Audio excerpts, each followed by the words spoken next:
then getting back to me, my art. All I want to do is art. And the other thing is that I love stories. So like to me, art is in everything.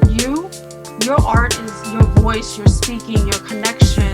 You can feel everyone's energy. That's your art. It's the art of living to me. So art and hustle to me is the art of living and art of it and everything. I hope that you cut that piece right there and make it your intro and your outro, because that was dope. I love it. Well, welcome to the Art and Hustle Gallery of Conversation. I'm excited to have you here today. Awesome. Same here, likewise. So tell the viewers your Instagram handle, a little bit about yourself, a little history of like how you got into art and how you got into your hustle now. Ooh, that's a real story. Yeah, we want to know the story vibes. Yeah. Well, first of all, I'm Ladie Ovila of Mūt'Sun. MUT_SUN is a collaboration of myself and my son.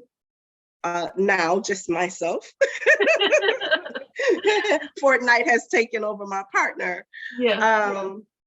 My Instagram is www_EMGRL.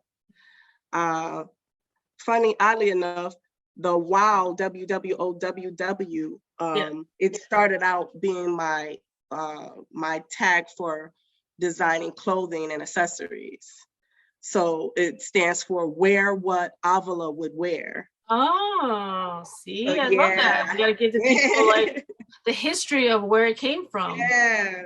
So like for the longest, I came from the fashion industry. So for the longest, like for personal things, I was always using that. I always had the business certificate under that name for whatever things that I did outside of, regular 9-to-5 fashion, industry stuff. Yeah. Let's see, I'm a graduate of FIT. I graduated in '96 and I started doing footwear design. I was designing shoes for Saks Fifth Avenue. Long story short, I went from footwear design to handbag design to clothing, then sped up, led me to graphics. I worked full time in that industry probably 5 years. Okay. And I climbed financially really fast. Yeah. But I could, no. You weren't happy. Creatively, no. No. So I had the idea that I'm going to be an entrepreneur, and that's where the wow came from. And then I used freelancing to fund all of my different businesses along the way. All your side hustles, right? All the side hustles. But freelancing became the serious hustle. Freelance design. Yeah. It took me from, like I said, I had gotten into graphics. It took me from everywhere from designing the backs and the inside linings of Averex jackets. Yeah. To Von Dutch. Oh. To Children's Place. Yeah. Kids. I did so much in the industry. And I had my son in 2009. Yeah. Oh, the same year as my daughter. Yeah, it's 12 now, right? Yeah. So I had my son in 2009, and everything started like slowly declining in freelance, because I was like I'm telling you, I was like the freelance it girl, because I was working so many companies and simultaneously, because that was my hustle. Yeah, that was my hustle to fund everything that I was doing. Yeah. I would even be in California working. I worked at a company, Privacy Wear, that's out of business now, but they would fly me out. Yeah, I would stay there for a week. In California, they pay freelancers time and a half past 40 hours. Wow. Oh, nice. Yeah. And then you're in California enjoying the palm trees. I mean, come on. Yeah. Right? Please, I wasn't. I was busy. I was still working in the hotel when I got back. Yeah. From other projects on the computer. Oh man, yeah, you were really hustling. So no punchy enjoying sun for you. I missed the checks. That's all I can say. I missed those checks because now it's a lot different when you're living as an artist. It's a whole different ball game, or any type of entrepreneur when you're starting out. Yeah. But let's see. Like I said, I had my son in 2009. Mm-hmm. Freelance had slowed up for me. I gave it like 3 years. When he was 3, I was doing projects from home. I've always been doing like people's business logos, store signs. I've always been doing those things. Yeah. But here's the thing, it's a little morbid, but when my son was right around 3, 4, I had gotten back into the industry, taking contracts, working in-house in their different offices. And I had a contract designing bags. And I had to take my son to work with me one day. And I cannot think of this man's name. I think Andrew Cunan or something like that. Anyway, he killed another handbag designer right in front of me and my son. Wait, what? Right on the side of Empire State Building. Yes. Wait, what? Yeah. What? He shot him, or what happened? He shot him to death while we were walking towards him. Wait a minute. I think I was in the Empire State Building when this happened. Yes. Right? I was right on the street, right there. It happened like 20 feet in front of us. Oh my God, yes. It was on that Friday. Yeah. I was on 35th Street, right? It was on the other side. It was on 33rd. On 33rd. Oh, yes, 33rd, because I'm on 34th. Yeah, both are the sides of it, but it was on the 33rd. He did run around the corner and got shot. He went to the front. Yes, but he shot the man first. Wow. On 33rd, right in front of, I know you know where Columbia is. Yeah. Columbia, like the art store. Supplies, art store, exactly. Mm-hmm. Right next to there was the handbag building. I was going in to work, and he was a disgruntled designer that had gotten fired. That whole story, people can look it up. Like, yeah, I remember that. I think one of my friends in the fashion industry also, I think, was walking down the street too. It was crazy, and I remember clearly yelling at my son, like, because he was whining, he had to use the bathroom. I was like, why didn't you use the bathroom before we left? I told you to use the bathroom. You know, nothing crazy, but what moms always tell their kids, right? Yeah, like just rushing him to the building, and then you hear this loud sound, and I'm looking around thinking the scaffolding fell. Yeah. And then people bumped into me, and it's the man is right in front of me, facing us. Facing you, wow. But shooting down, because he stood over him and shot him more times. Oh my God. So, holy cow. That's where the art comes in. Yeah. The art is my saving grace. So I had to have therapy for PTSD and. Yeah, I mean, that's one of my questions I ask people, like, how did art save you, you know? That is how art saved me. I had a therapist that the therapist was probably like I probably thought I couldn't live without her at that time. Mm-hmm. That's how deep it was. Wow. I knew I had those sessions, and my life was really getting from this day to the next session, this session to the next session. Wow. And so traumatizing, hugely traumatizing. Yeah, it was actually, the story goes, it's so deep. It was actually the second murder that I witnessed since I had my son. Oh my God. Yeah, I hadn't been, so it was just like, it was too much. Yeah. And I was ready to flee, but I'm like, I did leave. I left New York probably for like 3 weeks, came back. Yeah. Got into the therapy sessions, and it really helped me. But what really helped me is the encouragement to do something that I always wanted to do, but I stopped myself from doing for whatever reason. So that was the instruction or something. And I was like, well, I always wanted to paint, but I always said when I get older, then that's something that I'll go sit at the park and paint and relax and do stuff like that. But I always wanted to do it. Never had done it. I could always draw, marker. Never was like into. That's beautiful. That's how it started for you, and that's beautiful. Absolutely. And the story just went from there. Yeah. How I brought my son in on it. We were going to commemorate my cousin's like slash brother, he's like brother to me. Yeah. He passed away, and we were going to commemorate his death by painting in front of the House of Yes. Yeah. Okay. House of Yes in Bushwick. They were having some sort of art, I don't know, like art, like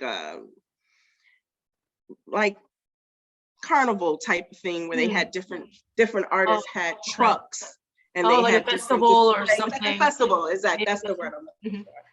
And it was amazing. And me and my son, we just got our blanket and sat there and painted. We painted my brother. Yeah. You know, it was like, this is what we're gonna do for him, because he was into art. And people saw us painting, and that turned into, oh my God. See, that's the beautiful. next level of it. Yeah. So that turned into him painting with me. So that's like a rebirth of like all the trauma and pain that you went through from seeing all the two deaths and people getting killed, to giving it new life.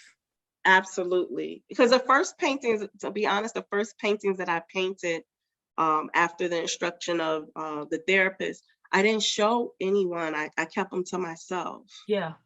And at that time, I was designing leather accessories, and sometimes I would do vending events. And one time I was like, okay, I had a tent, and I was like, let me put my artwork in here as ambiance. Yeah. And people were really interested in the artwork. So, then it encouraged me to do more and do more. And then here I am today. Oh, see, I love that, because like I met you, I think at somewhere in Brooklyn. Which event was that? It was like, had 2 rooms. It was like divided by a wall. It was in Bushwick, right? Absurd Conclave. Yes. I think I met you there. That's the venue. Yeah. I think I met you there, and it's funny because I think the person who was throwing it was telling me about you, and that she was telling me, she's like, oh yeah, I met this one of the artists, and she paints with her son. Yes. And I don't know if I met you there or I met you at the next event or something like that, but we were in it back then. Yeah. And I remember her talking about you, and I was like, oh, that's so awesome. I love to have her in my next show, and this is why I'm doing this podcast, because I wasn't able to do those art shows anymore. And then I'm like, well, I met all these amazing people. Like, I want to know their story and their struggles to get to where they are, which, I'm super happy that you're joining me today. So you can tell me the backstory of how you started this. Yeah, that's it. I mean, in a nutshell, it was based out of trauma was the driving force. And then being recognized and painting with my son. That's how the name came into play. Moot is the Medu Neter name for mother. Oh, okay. And Medu Neter is the international Egyptian language. He had studied, some Egyptian language, and he knew that word, and he was like, why don't we you be Moot? Yeah. And what would my name be? And I said, well, you're my son. I was like, but we'll use SUN because you're the shining star in my life, Yeah. And so we said, okay, moot-son. Moot-son, yeah. And we would paint, we would do shows together where we would paint live, and that's where the moot-son comes from. That's beautiful. See, like the story behind it is beautiful. And then your art is like super colorful and happy. Yeah. And that's what you needed at that time. Yes. Come out of the darkness, right? Yep. And everybody also, they identify as my artwork. I said, as far as the colors, like the colors are so bright and stuff. I needed to be happy. I needed that, I didn't want anything that looked so much like realism. Yeah. It needed to be a whole fantasy for me at that time. Yeah. And I just carried it on with the style. Yeah. Yeah. That's amazing. I mean, like, and it's nice because you can just do whatever you want, however your feeling comes out probably onto the canvas. You're not trying to make it a certain way. You're just expressing and just letting it out. Yeah, and you're from the fashion industry. Yeah. But like, with color, there's no rules. Exactly. Like I went to Parsons, and I graduated in '99, and then I decided, like, okay, 2 jobs that I was going to get was either menswear or children's wear. So I was like, I guess children's wear, because then it'd be more creative. Yeah. But I got stuck in there way too long. I got let go because of COVID in March of last year. Oh wow, so you were really still in it. Yeah, like all this time. Yeah, so like I kind of got stuck into the hamster wheel of like I need to pay bills and what I need, like I have to pay my mortgage, I got to pay my bills, I need like a foundation 9 to 5 so I don't have to worry about it. Right. Well, I just stayed in there, you know, but I always had like a side hustle, either like a card business or an Etsy business or, you know, whatever it was, just because I had that feeling of like, I need to do something for yourself, right? Yeah, for myself. Like my creativity was being stifled at work. So I still need to do something on the side, you know? I feel you. Yeah. That's amazing. And the reason why I started Artandhustle and doing my art really also becomes from death too, because my mom had passed away. Oh, sorry. So so she passed away 2013, and seeing that made me realize like, you got to do some art, like the little like gut feeling and the tapping on the shoulder, like you need to do art, you need to do some big art. Yeah. And finally, when I started to find my voice of my art was that I'm just going to do it. I don't want to worry about what it has to be, what it's supposed to be. It was more of a, like, you know, when you get into that zone of like, I'm just going to do it. Yeah. Yep. Just go with the flow, do what makes, you know, you happy, what you feel. Yeah. And that's a great space to finally get into, where you're like just doing it for you. And if it makes you happy, it doesn't have to please anybody else, right? No. I mean, you know, when you do commissions, I'm happy. I can say I'm very happy that I've gotten to the point where people know what my art is. If they're coming to me for something, they're coming from my style. Yes, because like a lot of my paintings, I've painted collections. I don't sell them. I haven't. They're all here. Yeah. And if somebody wants something, I'll repaint it for them. You know. I don't know. I guess like everything is so personal for me. If I'm painting something for myself, it's so personal. Yeah. Your soul and energy is going into the painting. So like, it's really hard for me to let go of pieces. But I think during COVID, I'm like, listen, I have to sell everything. I got to make some money. Don't get me wrong. I paint some things to sell. Yeah. But a lot of things I've painted collection. Like I have the Biggie painting I have. Yeah. I still have it. And I've painted a collection to go with it. Yeah. And people have bought that same painting, but just it's a rebirth of it. You know, it's been around for so long. I mean, like, you know, it's real personal. All of my things are personal. Yeah, so. It's a piece of you. It's a piece of your soul that's on there, you know. Yeah. And sometimes I paint things specifically to sell. You know, you're vending, you're going to an event, you want something to sell. I paint stuff that I don't mind. Yeah. You know, it's a one of one. It's not a one of a collection. One of a kind. Yeah. Okay. So where are you selling your stuff now? Everybody finds me through Instagram, to be honest. That's great. My boyfriend has a clothing store, Global Wealth, so I get a lot of inquiries there. Yeah. But I don't have a website where people go on the website and click and buy. Everything is a conversation. Everything is custom. I started selling my art on clothing. Yeah. And that has taken on a life of its own, a business of its own. So that keeps me like majorly busy. And, you know, that's a blessing. That's a blessing within itself. But it's a lot of footwork. It's because it's custom. So it's not like I have like, okay, here's 20 pieces. I have this. I'm selling this 20. No, people contact me. I need this art, this color, this size. And I'm like, okay. You customize them personally. You find the ones. Yeah. Yeah. Wow. So that, it's a lot. But it's been, a lot of people was like, oh, why you don't change it? Why you don't do things this way? And I'm like, I have customers like that's what they want. And they're used to me doing it this way. So it's a hard to change. Like, you know, I've tried to do the in between, but it actually works for me. I get orders daily, you know, so I feel blessed, and I'm like, why would I change it? Yeah, I just have to do the work. And they probably really appreciate the personalized aspect of it, right? Absolutely. Like, what other way can people contact the artist and be like, hey, can you make me a custom thing? Exactly. Right? I mean, that's a huge rare thing in it itself. Yeah. On the flip side of that, it's gotten to the point where it's a little difficult because there's no middleman. I had someone. You gotta be exhausted too. Yeah. I have a friend that helps manage me from time to time, but I really need somebody full time because I'm doing all art in all different areas. I teach art classes in my studio. Yeah, tell us about the art classes that you have. When did you start that? Let's see, I think I've been in the studio probably about a year now.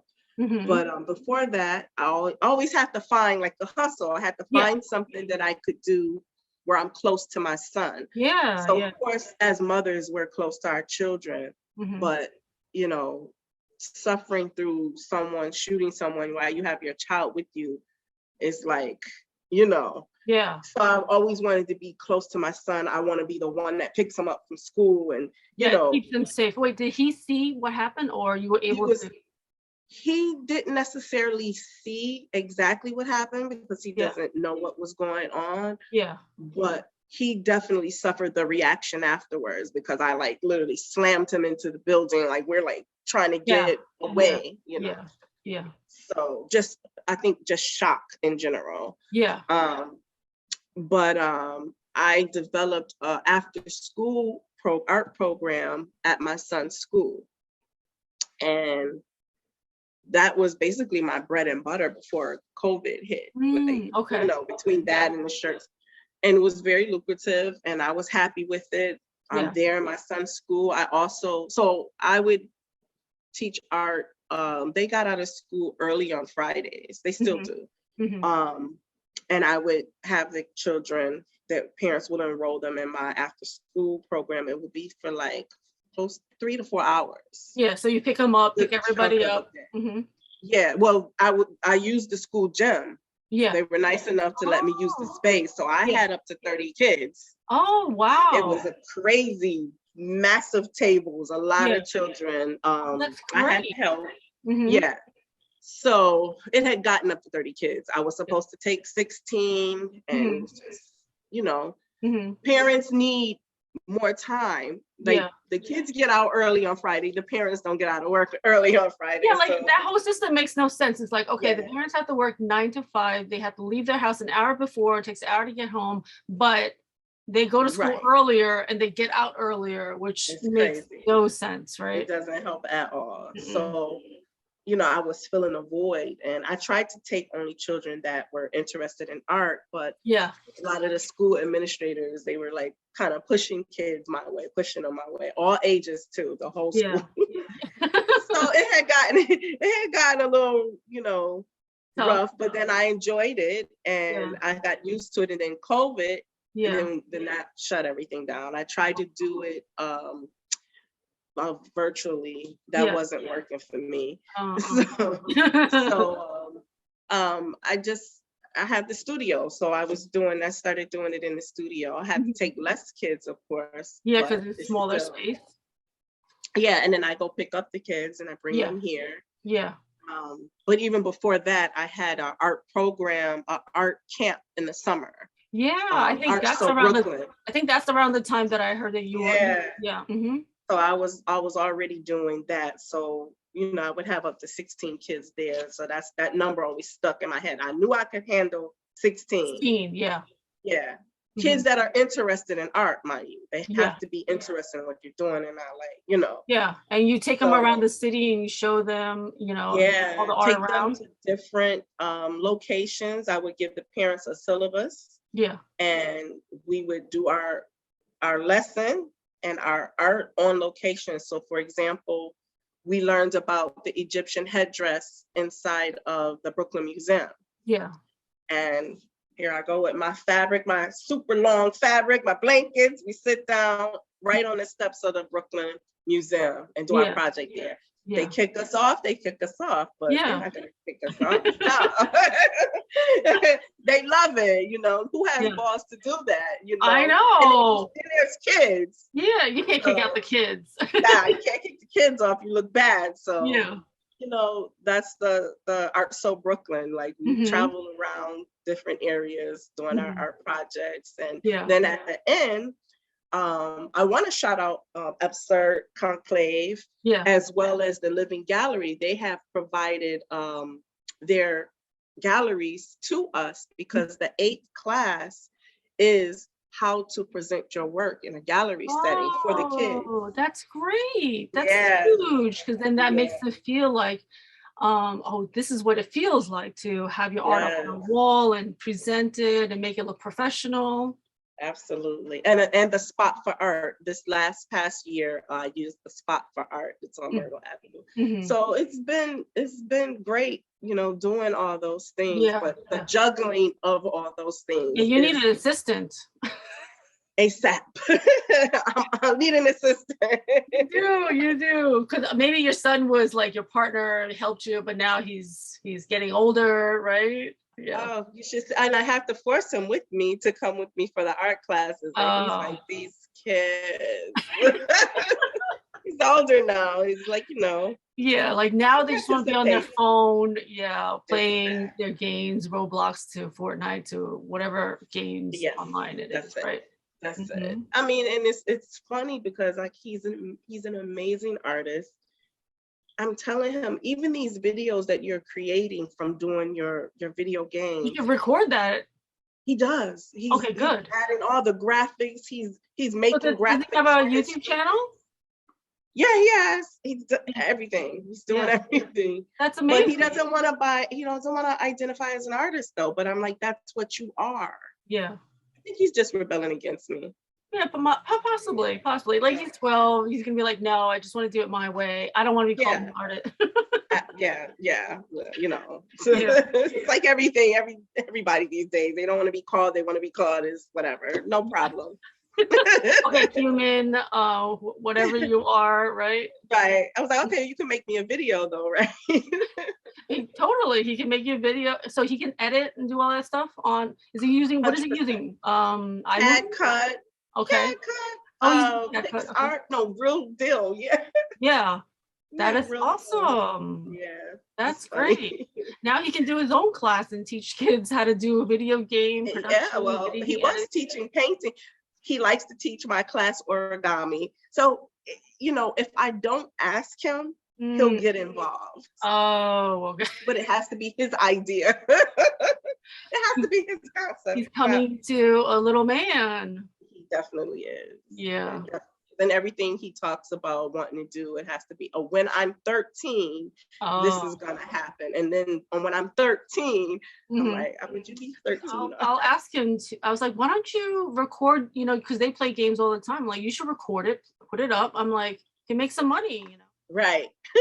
Yeah, I was trying to get my kids to record it and then like post it. I'm like, all these kids, even like unboxing videos, like there's some little kids that have like millions and millions of followers just unboxing and playing with toys. I'm like, absolutely, you could be making money right now. You can have all these followers and, you know, get some money coming in. As long as I'm not the one telling you. Yeah. If I'm but my son does that too. He'll say like, oh, well, when I'm this age, I'll start it. When I'm this age, I'll start it. How old is your son? He's 11. Nice. He's 11 and she's 12.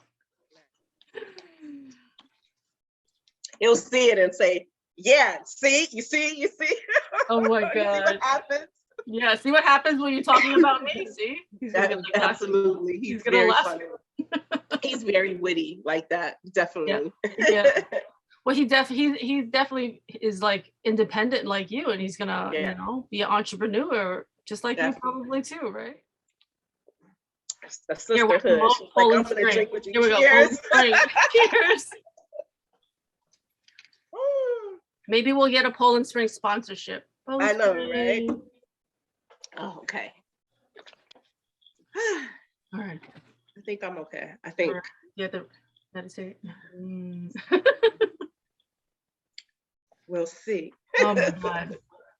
So usually, usually when I start wrapping it up, I like to ask very deep Oprah questions at the end of these things. So if you're down for that, I want to ask you four or five Oprah questions. Like, okay. All right. What do you think the secret to a happy life is? Ooh, the secret to a happy life is no limitations. Doing what you absolutely feel your purpose in life is without limitations, like going for it. Yeah. No matter what. Yeah, that's the hardest no part. matter what. That's being free. That's free. That's freedom. Exactly. So secret to a happy life, freedom. Freedom. What do you think the key to a healthy relationship is? Healthy relationship, honesty. Honesty. Is this give a one-word answer? Whatever you want. Whatever you feel like. If you want to elaborate. Or yeah, honesty. Love, of course, you're not going to be in a relationship if there's no love, but you need honesty and communication. Mm-hmm. Honesty equals trust. Yeah, which is, definitely. That's hard, yeah. What do you think the purpose of life is? Ooh, that's a great question. And I'm going to take a page from my boyfriend's book because I agree 100% is living out your destiny. That's awesome. He wrote a book? No. His like words. Figuratively speaking. Yeah, that's one. He has a clothing line and that's one of his tags, living out your destiny, LOUD. Ooh, nice. Yeah. What is the hardest lesson it took you longest to learn?